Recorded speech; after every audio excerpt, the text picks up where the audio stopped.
gentlemen, welcome to another Just Shelter Confusion Thursday Night Hangout. Word! It's here Thursday. Indeed. Ladies and gentlemen, I, of course, am your host, Charlie, and I'm joined once again by the Political Connor himself, Zealeus. Hello, it is good to see you, sir.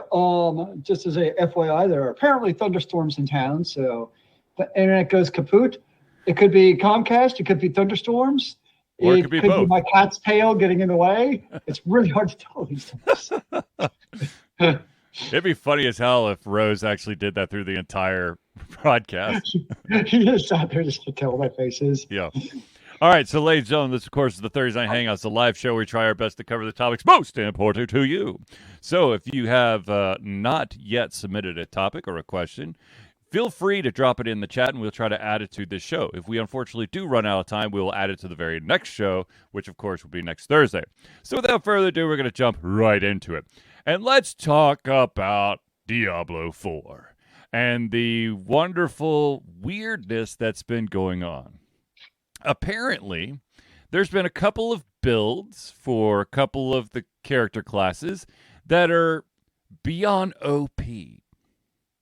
There's apparently a druid build that does billions of points of damage. There's a barbarian build that does even more than 1 billion. It's some weird, like, humongous number of damage. Trillions of damage? No. There's like undecillion amounts of damage, which I don't know if that's a real thing or not, but that's what they reported. And to make things interesting, apparently cross-platform messaging is still a problem, as apparently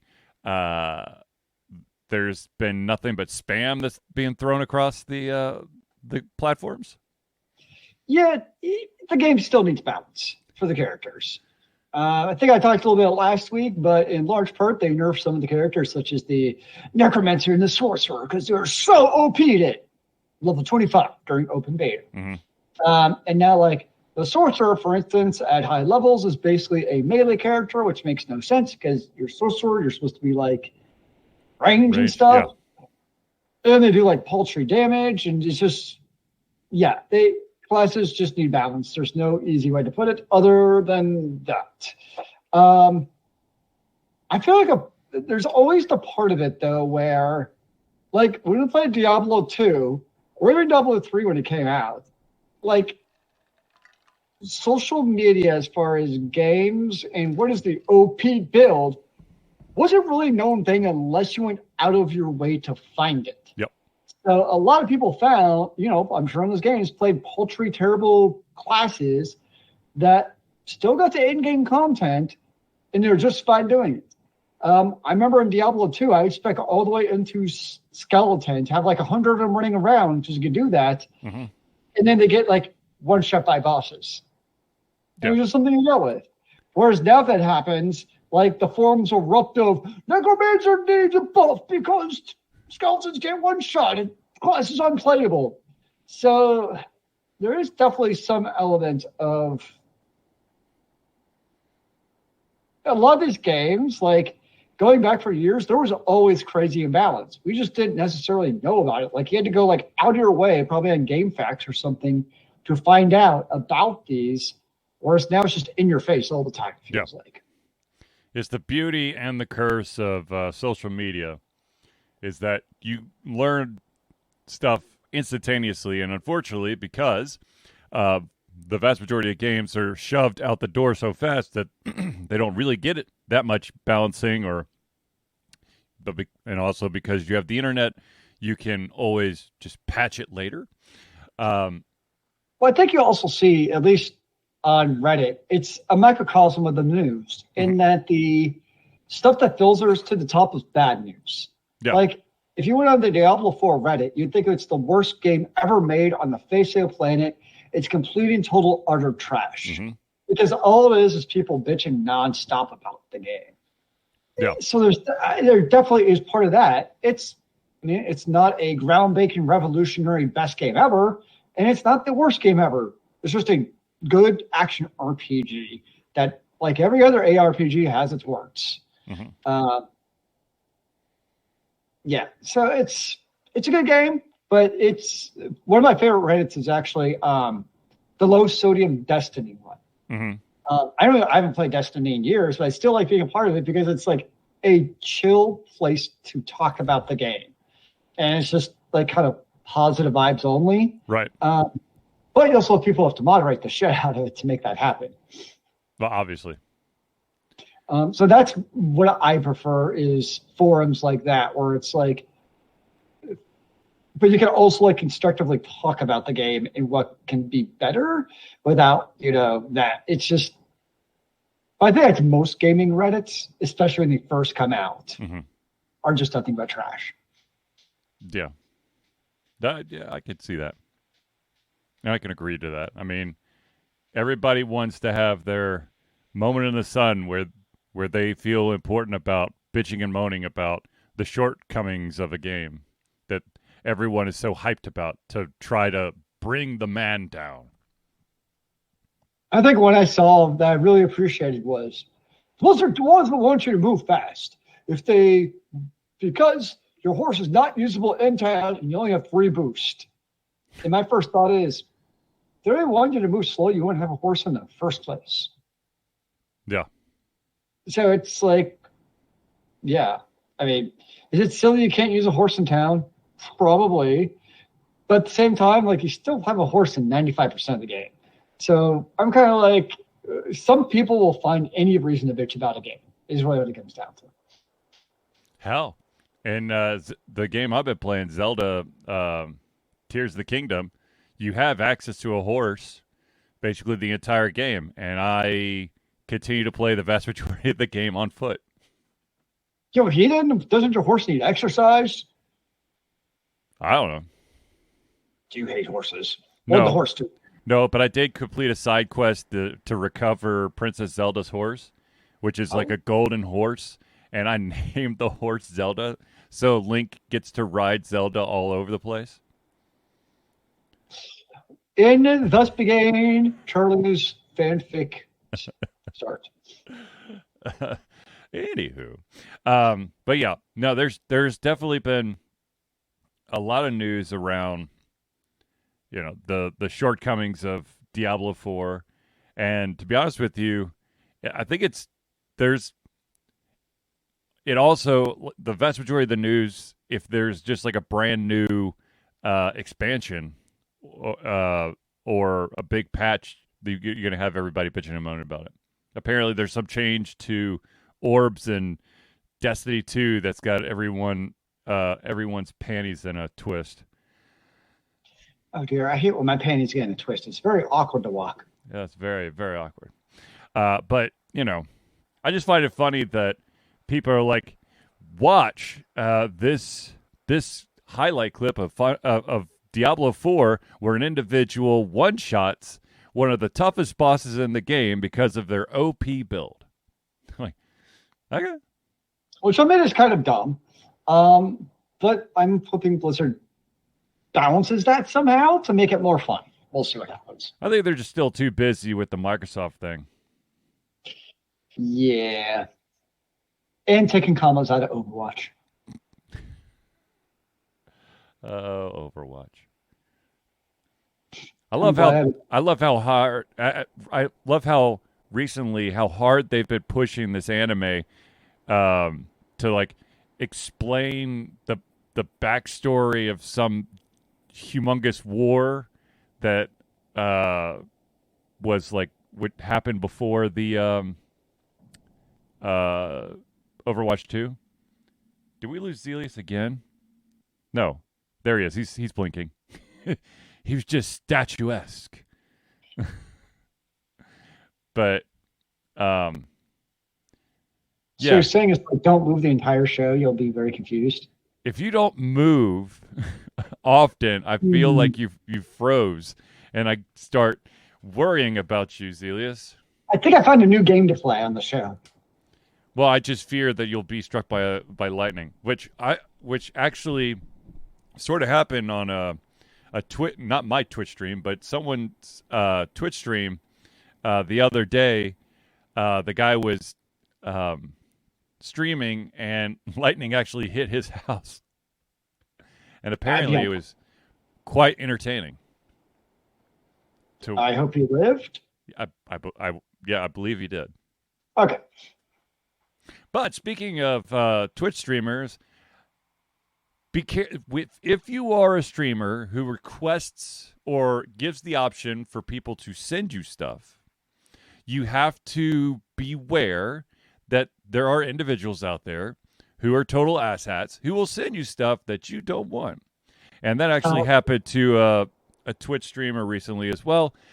He usually does his stream where he does unboxings, and during one unboxing segment, he opened up the box just like usual, only to discover that there was a pig fetus in the box, and it was mailed anonymously, so he can't thank the individual for the wonderful dead pig that was shipped to him.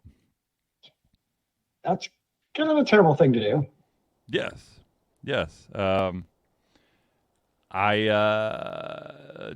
Please don't send me a dead pig. Though, then again, I believe this person actually has it shipped to his house and not to a P.O. box, because I don't know. Yeah, sometimes it takes time for Ultra Fusion to get to their P.O. box, so I'd be curious how the pig fetus does in a P.O. box just sitting in there for like potentially weeks. That'd be great. Something's got a funk to it. I'm sure the post office would appreciate that. Oh, absolutely. Yeah. They love it. They love aromatic packages. It's their thing. Here's adding to the ambiance. Yeah, the ambiance. So speaking of streamers, some good news. Some people would say he's very controversial. He knows how to push people's buttons, and that, of course, is the one and only PewDiePie. And the reason why he is in the news is that he and his wife just announced their first child, which is a boy. Oh. So congratulations to PewDiePie. Well, there you go. So there's some good news. I mean, you already have a generation of kids being against their will posted on social media. Yep. So I'm kind of curious, like, what's going to happen with kids like for streamers like PewDiePie? Like, are they going to now be a perpetual part of these streams also? I wouldn't think so. Mainly because, well, I don't know. I think PewDiePie's basically back to just YouTube, right? Because he got banned from Twitch for doing a stream of all his videos from YouTube. I don't know. I would be cautious about putting my kid on any streaming service simply because there are individuals who will report you. And also, like Twitch, I don't know if they've done this recently, but I know that if I were to start a stream and I were to leave, but the stream's still live, and then my son or one of my sons were to sit down and start interacting with audience members, I could get a ban because they are not of age, and because I'm not on screen, that it's considered an underage streamer. Huh. Okay. Now, the biggest problem about that is if I were to receive that type of ban, I would lose my the associate Twitch level, so the ability for people to subscribe to the channel would be removed. And you would have to fight to get it back. That'd be no good. Yes, absolutely. No bueno. So probably just easier to probably have no kids on the show makes your life easier, or everyone's life easier. Exactly. And to be honest with you, the only time my kids come down here to harass me, and it's when I'm basically trying to do something and they want me to do something for them at that very moment. Case in point, while I was trying to prepare for this show tonight, my youngest came running down here and required that I get a book out of my car because he couldn't go to sleep without it. Did he go to sleep afterwards? Last time I checked, he was still awake. So I'll find out after the show. Nice. Yes, indeed. Always got to make life interesting, sir. But of course. So another bit of news. Actually, two bits of news here from the gaming industry. The first one is that Naughty Dog, the company Naughty Dog, who's made The Last of Us and all of the Uncharted games, the co-president is calling it quits at the end of the year. He's basically said, I've been with the company since the early 90s when they were doing Crash Bandicoot. He became the co-president in 2004, and so it just looks like he's ready to do something else, though he didn't really mention what he's going to do in his future. He just said that he will be leaving the company by the end of the year. So there's not even really an exit time. But I think he was also like an executive producer on the Last of Us TV show. And I did lose Zealeus this time. Aha! And he's back. I was trying to figure out if you were trying to screw with me again or if it actually froze. It shall remain a mystery for all mankind's time. So, it's the gentleman has decided that he wants to leave Naughty Dog. So, I mean, he's had a hell of a run. I mean, basically starting in the 90s and then becoming co-president in 2004. That's not bad. I would like to be the co-president of a big-ass company like Naughty Dog. I mean, you're the president of Ultimate Confusion. That's kind of sweet. This is true. But I didn't really work up to president. I founded the company, so I'm kind of the de facto president. So you're saying you nepotized yourself and you didn't actually have to work for it because you're just granted this through no work of your own? Oh, no, I've worked plenty. I'm just saying. Well, I see how it is. Yeah, no.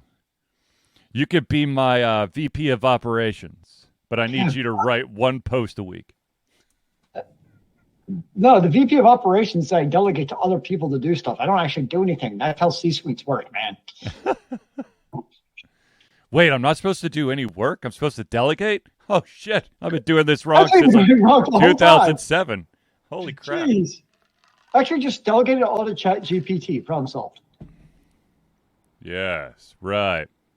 Speaking of which, I did get the notification today because I'm running Windows 11 on this thing because it's in the search bar. It's integrated with Bing.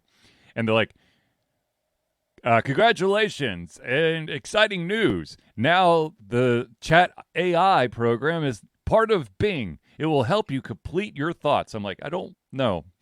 I don't need an AI program to answer my, to try to figure out what exactly am I trying to say. What are you trying to say, Siri? The vast majority of the time, I have no idea. Actually, no. No, I definitely don't know. To be totally honest with you, I don't know half the stuff I'm about to say. But if you don't know, how can anyone else outside of you know? I think that type of logic would take too long to decipher, and I would need a blackboard because I would do it in chalk, do it old school style, none of this whiteboard, dry eraser crap. I would need some serious chalk, a protractor, an abacus, and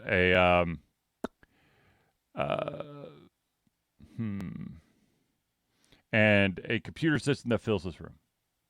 And then we could do it. Or it could also be shown for one of your doodles. That is the story. Yes, I could do one of my brain doodles. Though I haven't done any brain doodles as of recently. There's a reason behind it, but I will not go into it. Did your brain stop working? No. I only do I've started doing my brain doodles during a specific activity, and I haven't done that activity in a while. So my mind goes to very dark places when you put it that way. I do it during therapy sessions. I thought you were going to say something else. No, Jesus, no. I need both my hands for that. No. Wow, man, you really have some intense eating habits, sir. Yeah, exactly. Okay, so the other bit of industry news that I want to talk about is the fact that Star Wars: The Old Republic and Mass Effect writer is leaving BioWare after 21 years. Oh, that is a hell of a run. And that has indeed been a run. There's a rumor that one of the reasons why he's leaving has to do with the fact that that EA, the publisher of BioWare games, has made the decision to take Star Wars Knights of the Old Republic away from BioWare and hand it over to a company called Broadsword Online Games. Yeah, I saw that. I didn't see that he had stepped down, but I did see the news that SWTOR was going away from BioWare. Yeah.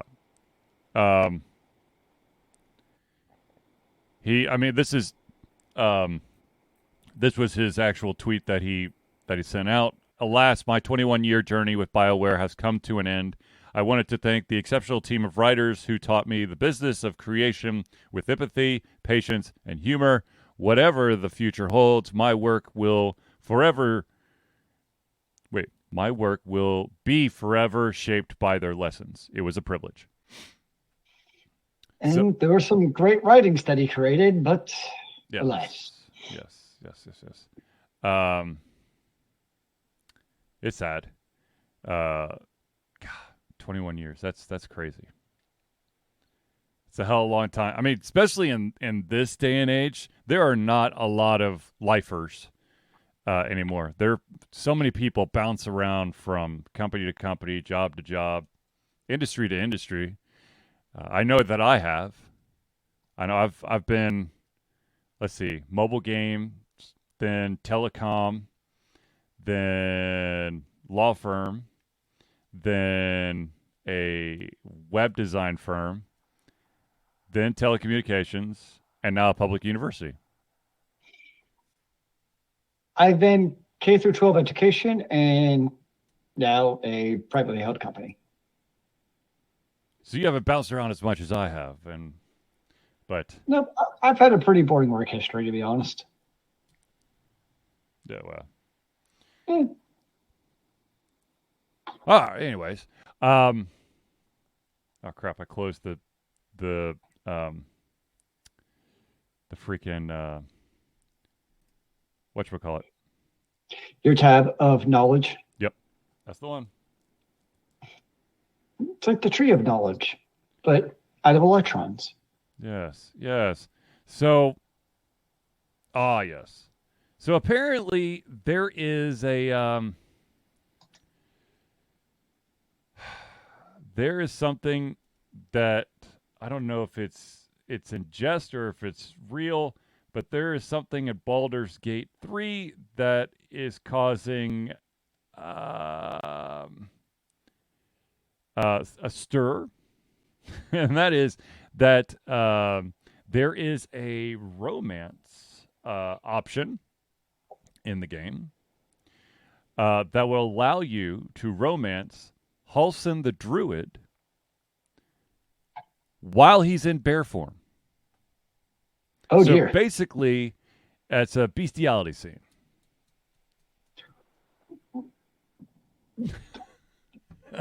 Well, that's something. That's going to be some. That's going to be some very interesting Twitch streams when that comes up, because people are going to try to get just specifically that one right there. Oh God, yes. I wonder how hard you'll have to work for it, though. That would be my question. Well, does it just come naturally? Yeah, exactly. I'd be a little scared, but now is Baldur's Gate 6? Is that a game that Charlie is going to have to be like, oh, I need this game? You mean Baldur's Gate 3? I don't know why I said Baldur's Gate 6, because it feels like it's been that long. You know, I got really close to during early access on it, but That's right, because they did the early access thing. Yeah, but I don't think I actually bought into it. Hold on, let me look at Steam. I can tell you for sure. I did it, and remember. Let's see here.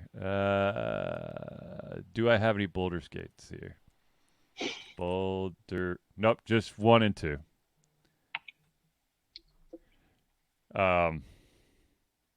So yeah, I do not have 3. There's always time, sir. Yes, that's what I've heard. Okay. So some of you probably heard that the actors are now on strike. So all of Hollywood is,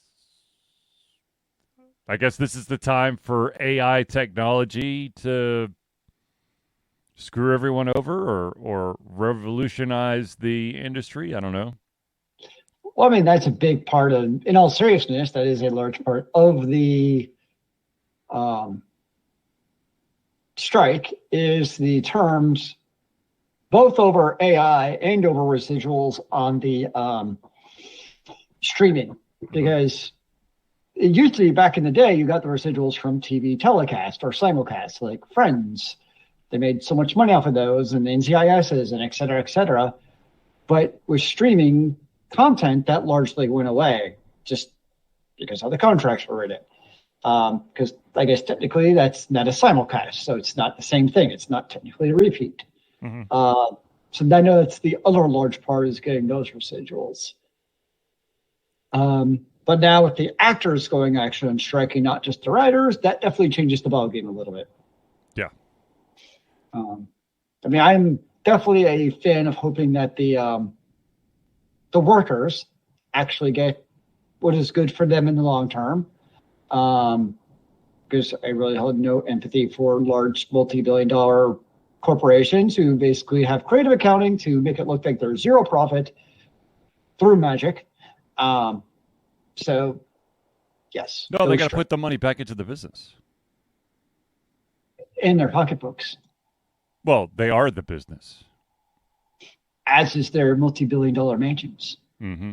Speaking of multi-billion dollars, I guess the CEO or president of Disney has renewed his contract, which basically states that he'll be making, I think the amount of money that he makes in a week is the current going salary for a writer for a year.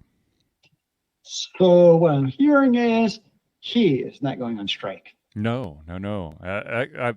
I would assume that he's throwing a massive gala event to celebrate how hard he's been working to negotiate this, measly contract that puts just enough money in his bank account so he can afford bread and milk. I know. I don't know how he's going to survive. I feel terrible for him. It is terrible. It's absolutely terrible. Okay, so I have a question for you, Zealeus, and a question for the audience, to be honest with you. I mean, it's an open forum, ladies and gentlemen. I've seen I don't know if this has been happening for a while, but I seem to be running into more mentions of interactive maps for games. So one of the big ones is there's a Zelda Tears of the Kingdom interactive map. And apparently there's now an interactive map for Diablo 4 that basically shows all the side quests. So what is your view of these, I guess, passion projects? You mean like online interactive maps? Yeah. Yep. Yes. I mean, I love them. Yeah. Personally. I mean, so when you put it in that context, the first one I actually think of is World of Warcraft. Mm-hmm.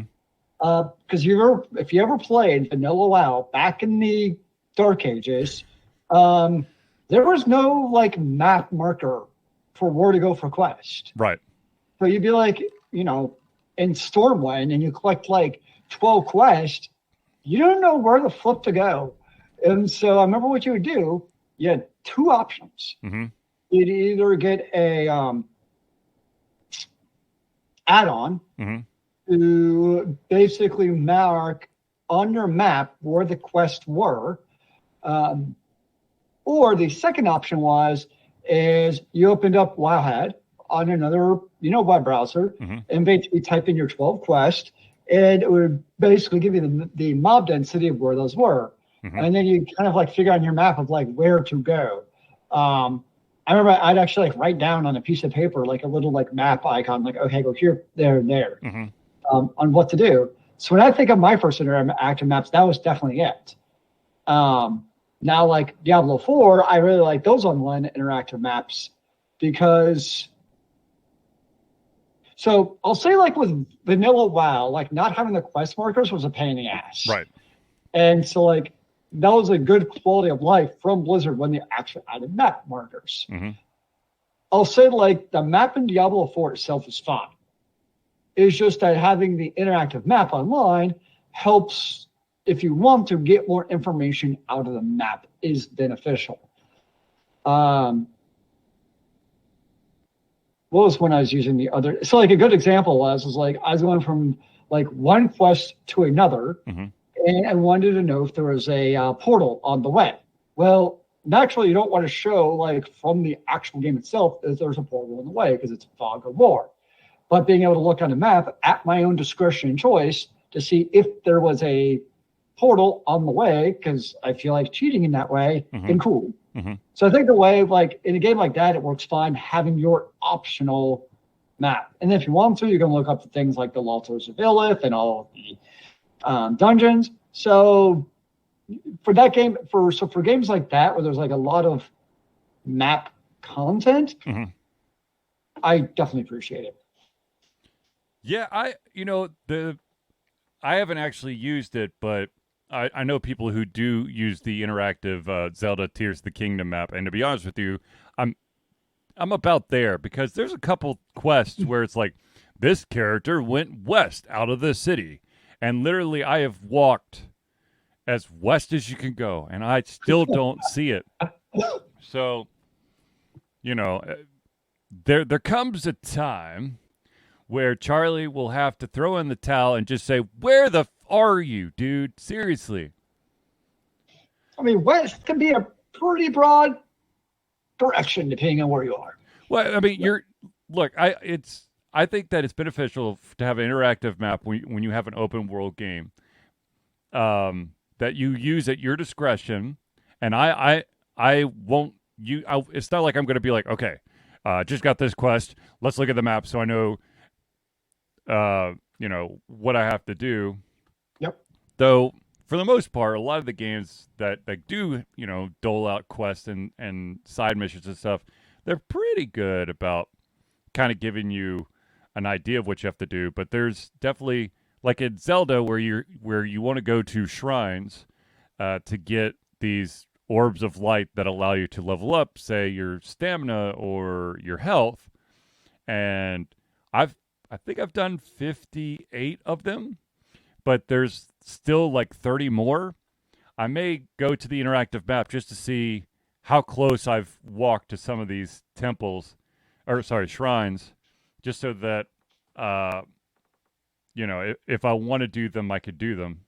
Also, shrines are good for fast travel. It helps you move around the map instead of having to walk from one city or run from one city to another, or ride your horse from one city to another, if you actually remember to ride the horse. But, that's really what I use the shrines for, is fast travel. After, of course, almost like a little exercise in our life. Yeah. Although there are a couple shrines that are still out there that I found that I entered and then walked back out going, I don't even know how to do this. So where exactly are you supposed to go? No, it's like I could get halfway through the area that's the shrine, and then there's something I'm missing, and I don't know what it is. So I'm kind of stuck. You're missing Zelda. No. Well, Zelda is missing in this game. You have to go find her somewhere. Zelda's horse not help? No. Zelda's Awesome. horse will not take you to Zelda. Though that would be kind of cool. Say, that's a pretty worthless horse. Not going to lie. Oh, I also found out, this is kind of, I don't know, this is probably not a spoiler, but in Tears of the Kingdom, there is a dragon that flies in the sky. And you need to get something from the dragon. Well, I finally tracked down the dragon, only to discover it's the wrong dragon. So there's more than one in the sky. I was so pissed. You were so close yet so far. Yeah, you need a claw of a specific dragon. I was like, yes, I got the claw of the dragon.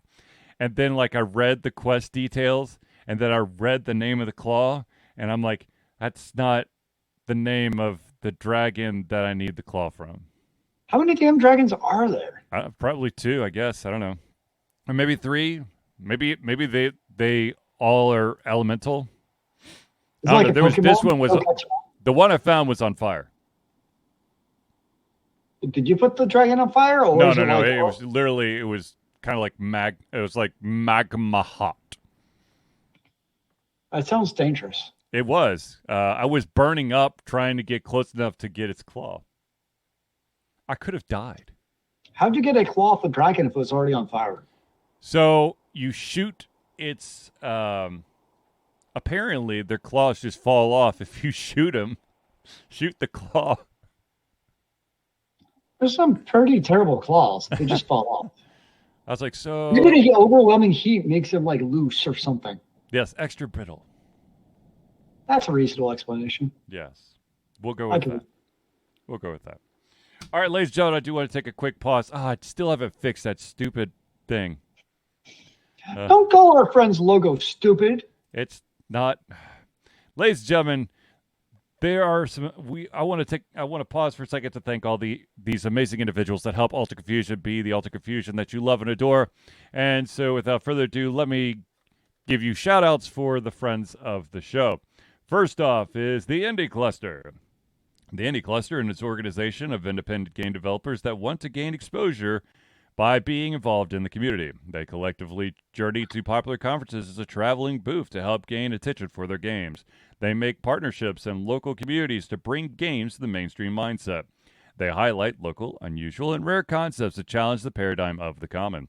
They also host events to teach kids and minority groups about game development to hopefully one day enter the industry themselves. For more information, go to indiecluster.com. The next shout out we got to give is to Noodle Boy Media. Founded in 2015 by Andrew Trent, Noodle Boy Media, previously Wetgate 47 Media, is your choice for professional photo shoots and panel recordings at conventions. They pride themselves in providing a high level of professionalism, top-notch experiences, and quality services. If you want more information and to view their full list of services, check out facebook.com/noodleboymedia. Now let's talk about the individual who can help with all your aches and pains after your long gaming sessions. Ladies and gentlemen, Hero Chiropractic is a unique healthcare practice set up by Ryan Moore. The company's focus to elevate a patient's experience of freedom, creative expression, and joy. They believe that everyone can be a hero and has incredible heroic potential inside themselves waiting to be unleashed. Hero Chiropractic focuses on mobile chiropractic care in the greater Atlanta area. They're committed to healing clients by creating a plan of action uniquely suited for each person. They make that plan of action as convenient and affordable as possible, and most importantly, suited to your individual needs. For more information, go to herochiropractic.com. Now, let's talk about the maestro himself, the individual who helped out Alter Confusion after some weird copyright infringement that wasn't really copyright infringement, but whatever. Ladies and gentlemen, need a new logo or want to work on a full branding and content strategy? Or maybe you need music or audio for your content, just like Alter Confusion. CrossPad Creative offers a whole host of solutions for individuals and small businesses. Just email Josh at crosspadcreative@gmail.com and see what he can do for you. The final shout out we got to give is to the OG himself, Original Gangster, and of course the original patron of Ultra Confusion. That, of course, is Agile Axiom. By day, Axe leads both a development team and system administration team working on satellites at NASA's Goddard campus. But while not in meetings at many times during, he is the Agile evangelist, Agile Axe, championing the philosophy of Agile and trying to make the world a better place for software developers, testers, system admins, and software projects the world over. Decades of experience in software development and leading Agile teams are brought to bear against evil processes, inefficient work, and bad habits. If you want more information, go to agileaxiom.com. Now, ladies and gentlemen, I know that you are dying to know, how do I become a friend of the show? Well, I'm happy you asked, so I shall tell you. Ladies and gentlemen, Ultra Confusion survives on the love and support of fans like you, and so we have a Patreon page. Patreon lets you, the fans, lovers, haters, demigods, interdimensional beings, gods, demons, aliens, werewolves, vampires, mummies, swamp creatures, and supporters and more to become active participants in the work we love through a monthly membership. This gives you access to exclusive content, community, and insight into our creative process. In exchange, we gain a bit more freedom to do our best work and the stability we need to build an even stronger creative career. Currently, we have 2 tiers that you could pledge at. They're both monthly amounts. The first is $1 a month. That's $1 a month, or $12 a year. And what you get is early access to our playthroughs, as well as the ability to view and participate in patron-only posts. And I promise there is an early access playthrough coming very, very soon. I know that it's been a while since we've had one, but have no fear, there's one coming soon. Then there's also the $5 a month tier if you're feeling a little frisky. That's $5 a month or $60 a year. Not only do you get everything at the $1 tier, but you also gain your name or organization added to every single Friends of the Show section of the Thursday Night Hangouts. So if you want to become a patron of Ultra Confusion, go to Patreon. That's patreon.com/altered confusion. And of course, the other shout out we got to give is, ladies and gentlemen, Ultra Confusion is proud to say that we have been fundraising for Extra Life for 12 straight years. Extra Life is gamers doing what they do best, game, to help sick and injured children at their chosen Children's Miracle Network Hospital. The money that we raise through Extra Life will go directly to Children's Healthcare of Atlanta as unrestricted funds. This means that the hospital decides where and how to spend the money to ensure the dollars we raise make the biggest impact in the lives of the kids they treat. So if you have the capacity to donate, please go to extra-life.org and search for Altered Confusion. All right, ladies and gentlemen. We are moving on now.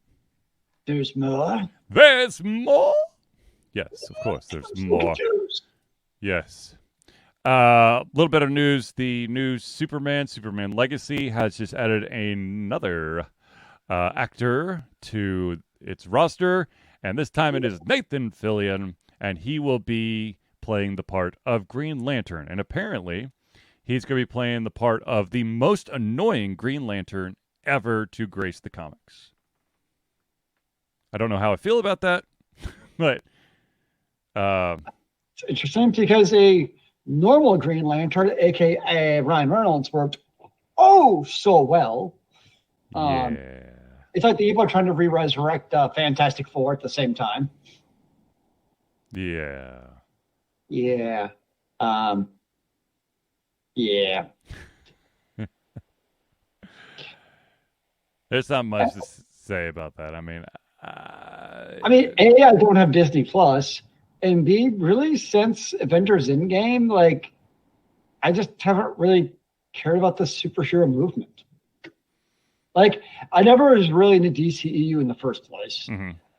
Basically, since the atrocity that is Batman versus Superman, that still makes me angry to this day.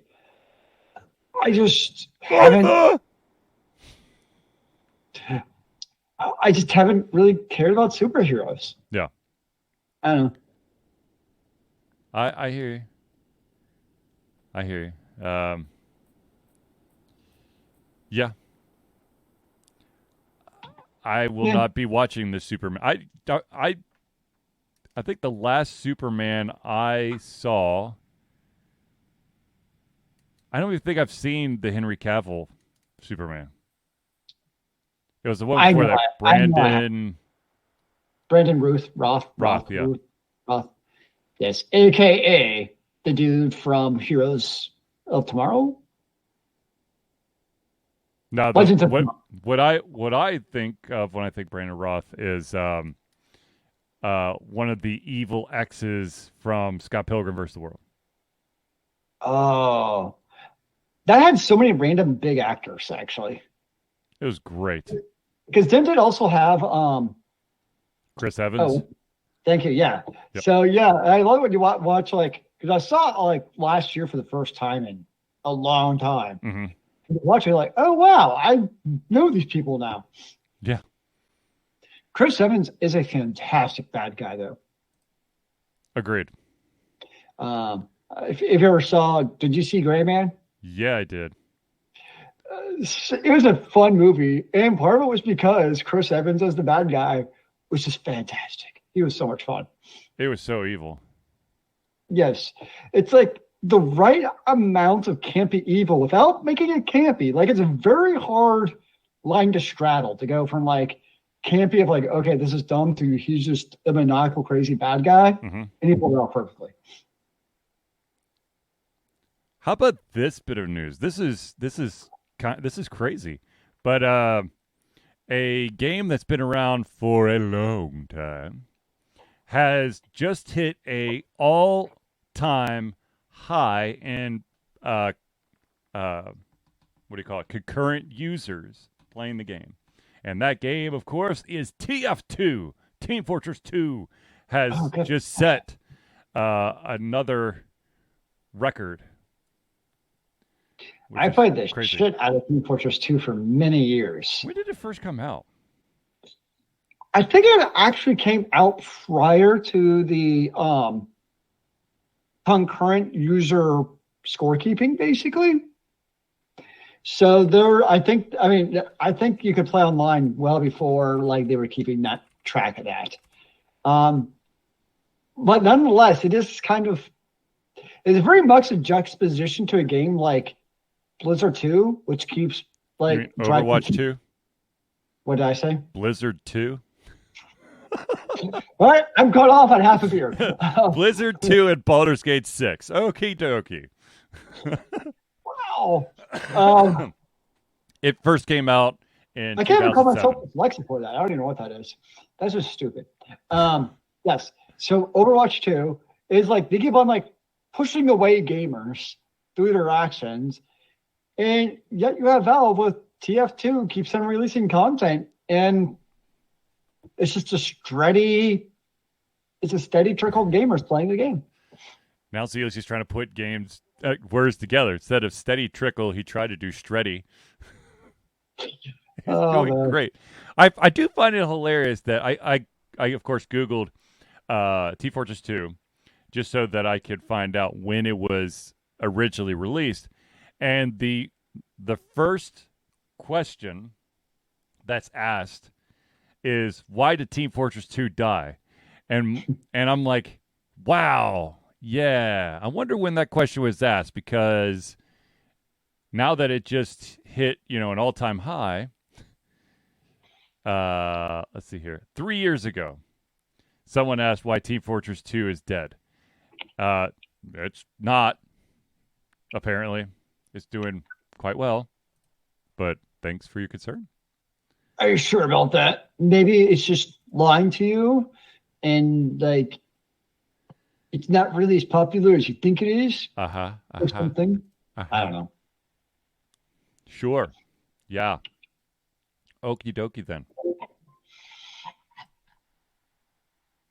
I need to know, real quick, where is the game that I have to have? What game do you have to have? I'm very confused. Oh, dude. Come on. It's, of course, Hades 2. Ah, yes. Damn it. They're saying October 10th of 2024. Oh, So, I think if say October 10th, 2023 is going to be exciting, but I know. I would have been super duper happy about that. But yeah, I got to wait. Instead, you'll just have to be excited about something like, actually, by then it should be Battlefield or Battlestar. Starfield. Yeah. I think Zealeus needs to lie down. He's having a rough day, ladies and gentlemen. It's okay. Nope, I just need more beer. That's the only solution. Of course. And you need more lubrication to get the neurons and their synapses moving the way they're supposed to. They're dried out from a hot day of sitting outside. That's the problem. That's the problem. Yep, that's what I'm done with. Well, if Hades 2 is going to take until 2024, then I'll have plenty of time to get through Super Mario RPG, which comes out this month, November the 17th, I think. Yeah, November 17th of this year. So, question though, for video games, does the writer's strike affect video games at all? I would assume that. Or is that a different union? No, there are writers who straddle that line. I'd actually be very curious to see how the writer strike is affecting the video game industry. You definitely do have writers that help with video games and with TV and movie production. So, interesting question, Zealeus. Yeah, so many questions. I just don't know the answer. So little time. Wait, what? I'm so confused now. All right, ladies and gentlemen, in lieu of any additional topics, I will finally open up some boxes that have been collecting dust. Well, there is one big one. What's that? Apparently, the judges ruled that at least the United States, that the Blizzard Activision merger with Microsoft will happen. Ha ha ha ha. So apparently, of course, the FTC will appeal, but I don't see that actually working. So long live monopolies. Hooray! Well, they've been around forever, and it's refreshing for it to not be, a bunch of companies with different names that are actually the same company. So, I guess. Anywho, ladies and gentlemen, like I said, I've had a couple boxes here that I've neglected to open. So since I have the opportunity, I'm going to open up these boxes for you. And of course, yes, before you ask, they are Funko Pops. Oh my God! Where are they? Okay, I don't see any. First box to. I'm waiting in eager anticipation. Here we go. First box. I'm not going to tell you how many boxes because I probably won't open all the boxes tonight. 18,000. No, I do not have 18. Oh my God! If I had 18,000, there would be a lot of questions to answer to. So, well, we already asked those, but are these ones you bought for yourself, or they get it to you? Like, what is their origin story? These are I bought myself. Okay. Oh, I totally forgot about these. Good job, Charlie. This is the Funko Pop, the Infinity Saga art series. So we have a shiny orange Hawkeye. Oh. Which, awesomely enough, the company that I got these from put them in protective cases. So, yes. And so you're like not even allowed to open them. Like even more reinforcing the stupid idea if you can't even interact with them. Yep, there you go. Yep. And then I've got the shiny yellow Iron Man. Dun dun dun. It's really. I mean, I could tell that it's Hawkeye because of the bow, but Iron Man, it just looks like a yellow Funko Pop with his hands on his. You know what they remind me of? Like gummies. It's like a Sour Patch Kid. Remember we had like you could get the gummies like with your pizza or something. Like it was like gummies pizza, I think, or something years ago. I swear I'm not making this up. Well, I'm sure that you're not Zealeus, or at least not in your head. Okay, let me open up this other box here. Let's see. I want to say that I tried to get all of the art series Avengers. I don't know if I actually did it or not, because there's supposed to be the Hulk, Iron Man, Captain America, Thor, Black Widow, and Hawkeye. So let's see what's in this box. Ah. Come on. Ugh. Well. This one, ow. This one doesn't come with a protective box, but it is another art series, the Infinity Saga, and this one is Black Widow. Da-da-da. So, there you go. Nice. And I found what I was thinking of. Gumby's Pizza. Oh, yeah, Gumby's Pizza. That's dead now, right? There's a website. That's all I can tell you. I don't know if it's real or if it's just like old. Is it like the last Blockbuster? What the hell did I just... Holy crap. I don't know what I just... Oh my gosh. I tried to grab just that URL, and it just... and apparently the cut option or the copy option actually took the entire chat log. Nice. The home of the original Pokey Stick. Own your own franchise. Okay, so there are colleges, but the copyright is 2015. And we ship anywhere at the bottom. So can I ship a pizza from like Florida to Atlanta? I don't know. Let's see. You can order online. You can order via the Facebook Messenger from Gainesville, Florida. I'd be afraid they would spit on my pizza. What? I could get a 24-pack of pepperoni rolls for $115 with free shipping. Yeah. I guess I really can ship anywhere. That's kind of fascinating, actually. But will it still be good? It's Gumby's. Who cares? All right, Zealeus, so I'm assuming the only game you've been playing recently is Diablo 4? Yep, that's been my poison. And a new season comes out in like 5 days, if I remember right. Mm-hmm. Yeah, so very shortly, I will be playing a new character. I do not know which character. I'll probably literally decide the morning of season 1 on who do I want to play. There's always a the what? It's not Berserker, it's Barbarian, but it sounds cooler to say Berserker. We describe the same thing. Yep. Yeah. And you've been playing, obviously, some Zelda action. Indeed. I've been playing some Zelda, and trying to think if I've actually played anything else. I mean, I played a little bit of Paladins with my older son. Are you going to start getting on a solo Paladins kick so you can remember how to actually play the game well? Actually, I do need to regain my skills. It's kind of sad when I play my favorite character because I'm such a high level for that character, but I don't remember like all the nuances. Yep, so, I know exactly what you're talking about.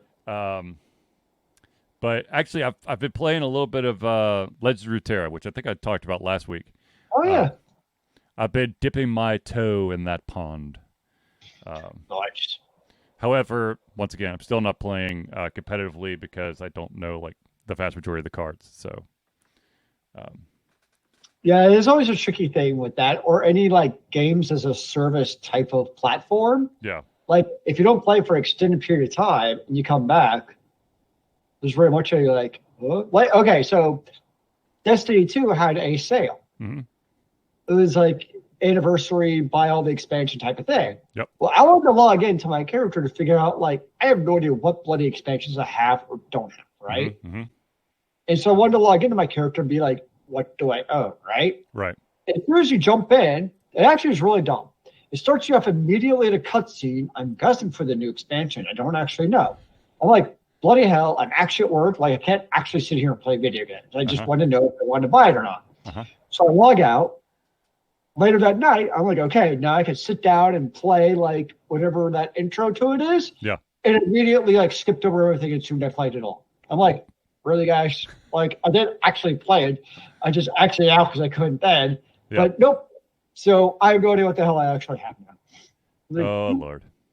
I'm like, yeah. So stuff like that's dumb sometimes with those games as a service. Yeah. Well, I mean, there's a couple times, like, I for one am a huge fan of, one, the skippable cutscene, but two, having the ability to revisit the cutscene at a later time is a nice feature. And you could do that in Tears of the Kingdom. The main cutscenes are all stored basically underneath all of your quests. Well, I mean, that's a big deal for Final Fantasy XIV, where they also have their own version of New Game Plus to replay the old patches. Yeah. Versus Destiny 2, where it's like previous shit just does not literally exist anymore. It's been retconned out of existence. Now, how do you feel about it? I mean, like I hate it personally. To me, it's a very jolting gaming experience. For players who play continuously since, like, Destiny 2 came out, it's a great experience. Right. But for someone who, like me, who might jump in like every 2 to 3 years just to kind of play a bit, it's an extremely rating and jolting experience to jump in and be like, what the hell happened? So I personally hate that type of game design. Like, it caters to your hardcore audience, but not casuals. Which I can't imagine is actually good for your bottom line, I would think. Who knows? Who knows? By the way, if just so that everyone knows, the number of concurrent users that has Team Fortress 2 back on top was they had 245,000 concurrent users. It's actually pretty good amount of users. Yeah. Of course, TF2 is a bit unique because you have to join custom servers. Yeah. And some of them are like Valve approved, but by and large, they're custom ones. I've never played with hats because I know hats are a big thing. Yep. But I played pre-hats. It was kind of when I had played. But that was also microtransactions also at the same time. It was like, because you bought it as a port of the orange box that also came with Half-Life 2. The orange box. Ah, yes. They haven't had anything like that since.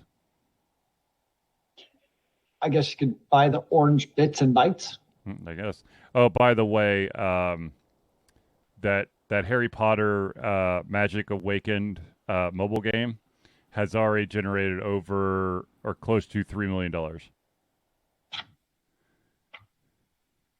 Just in case you were wondering. Jeez. I mean, it's not surprising. No. I tried it, and I'm just like, I don't know if I'm going to actually like this or not. I tried it, and it's like, oh, this is kind of fun, but it's not like, oh my God, I have to play. I would say it's definitely a good way of putting it. Yeah. I think that's unfortunately, nowadays, the games literally have to grab a strong hold on me or I'm going to wander off. I will say it's obvious as a plus, like it was a polished experience from what I played. Yeah. Like the cutscenes, the actual gameplay itself was solid. It just didn't quite catch me. Yeah. Now, what I did enjoy the hell out of, have you ever watched There's two of them. This one was, I'm trying to remember which one I actually watched on YouTube. Hold on a second. I always get the channels mixed up. The pitch meetings. So have you ever watched pitch meeting on YouTube? No. So basically it's a spoof of pitch meetings. And this one's based, and so he does famous ones like, and Harry Potter is one of them. Yeah. And so basically it's one actor talking to himself. He's pitching it to a network exec on why we should do Harry Potter. And so, for instance, like at the end of like the Philosopher's Stone, it's very, it's like, and then Harry Potter, this young kid, he kills Professor Quirrell and saves the day, and everyone cheers. And you can tell the exec who is not ready yet, like, he always plays total ignorance to everything. Right. And they're both like, wait, he's excited that he killed somebody? And like, he puts it in such a deadpan way where you're like, oh yeah, that is kind of actually a terrible thing. Yeah. But like, it's that through everything. Where like when they break into like the Green Guards with the polyjuice, he's like, wait, couldn't everyone just use polyjuice and break in every single day and blind them raw? Well, we're just ignoring that for now. Yeah. And it's just stuff like that throughout, pointing out very obvious things where like, oh yeah, that makes a lot of sense. But if you're a Harry Potter fan, I highly recommend watching. Sweet. The entire pitch meeting series for all of the shows are really good. Right on. We do a lot of like the Marvel stuff, obviously. Like anything popular, basically, they've done. It's kind of like honest trailers. Yes, well, that's what I was thinking of originally. I'm like, it's not Honest Trailers, it's the other one I watch. Because yes, Honest Trailer is another really good YouTube one. Yes, it is. Well, all right, ladies and gentlemen, I think we've reached the end of our show. I want to thank everyone for tuning into the Ultra Confusion Thursday Night Hangout. For myself, Charlie, and Zealeus, it's been a pleasure giving you to come our heads, our mouths, and of course, our hearts. We'll be back next Thursday for another Ultra Confusion Thursday Night Hangout. And remember, kids, keep on gaming in the free world. Amen to that, brother.